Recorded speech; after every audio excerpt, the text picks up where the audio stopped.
প্রিয় ভর্তি ইচ্ছু ভাই বোনেরা, আজকে আমরা ঢাকা বিশ্ববিদ্যালয়ের 19-20 সেশনের সি ইউনিটের একটি কোশ্চেন সলভ করব এবং এই কোশ্চেন সলভ করার মধ্য দিয়ে আমরা দেখতে চাই যে আসলে এই কোশ্চেনগুলো কিভাবে সলভ করতে হয়। সো আমরা কোশ্চেনে চলে আসি। The tall gentleman dash by the door is the bank manager. এই কোশ্চেনটি 19-20 সেশনে ঢাকা বিশ্ববিদ্যালয়ের সি ইউনিটে এসেছিল।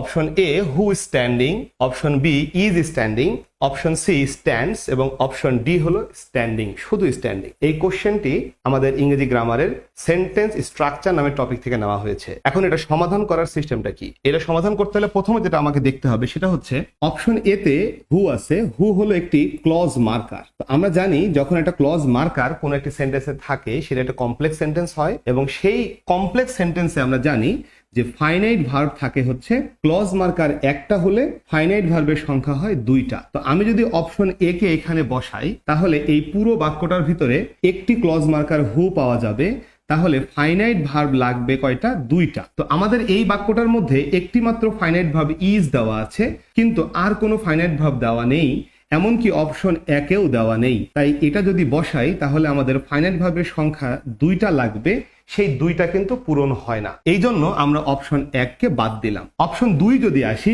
ইজ স্ট্যান্ডিং, এইটাকে যদি এখানে বসাই তাহলে এই বাক্যটার মধ্যে ফাইনাইট ভার্বের সংখ্যা হবে এই ইজ একটা এবং এটা এখানে আসলে ইজ স্ট্যান্ডিং একটা। তাহলে মোট ফাইনাইট ভার্বের সংখ্যা কয়টা হয়ে গেল? দুইটা। তো দুইটা যদি ফাইনাইট ভার্ব হয় তাহলে আমাদের ক্লজ মার্কার লাগবে একটা। তার মানে who, which, what, whom, where, when, why, how এই রকমের একটা লাগবে। কিন্তু এটা বসানোর ফলে পুরো বাক্যের মধ্যে আমরা কোনো ক্লজ মার্কার পেলাম না, তাহলে অপশন দুইও কিন্তু দেওয়া যাচ্ছে না। একইভাবে অপশন সি যদি এখানটায় বসাই তাহলেও দেখা যাচ্ছে আমাদের টোটাল বাক্যটার মধ্যে ফাইনাইট ভার্বের সংখ্যা দুইটা হয়ে যায়, কারণ ইজ এখানে একটা দেওয়া আছে এবং এইখান থেকে স্ট্যান্ডস কিন্তু আরো একটা ফাইনাইট ভার্ব হয়ে যাচ্ছে। তাহলে মোট ফাইনাইট ভার্ব কয়টা হলো?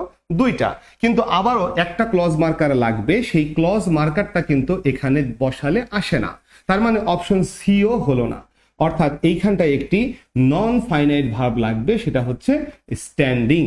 এখন এই কোশ্চেনটা পরিপূর্ণরূপে বুঝতে হলে আমাদেরকে প্রথমত যেটা জানতে হবে ক্লজ মার্কারের সাথে ফাইনাইট ভার্বের সম্পর্ক, এবং দ্বিতীয়ত জানতে হবে কিভাবে আমরা একটা সেন্টেন্সের ফাইনাইট ভার্বগুলোকে চিনতে পারি। এটা পুরোটা জানতে হলে আমাদের অফলাইন ব্যাচে অথবা অনলাইন ব্যাচে এনরোল করতে হবে।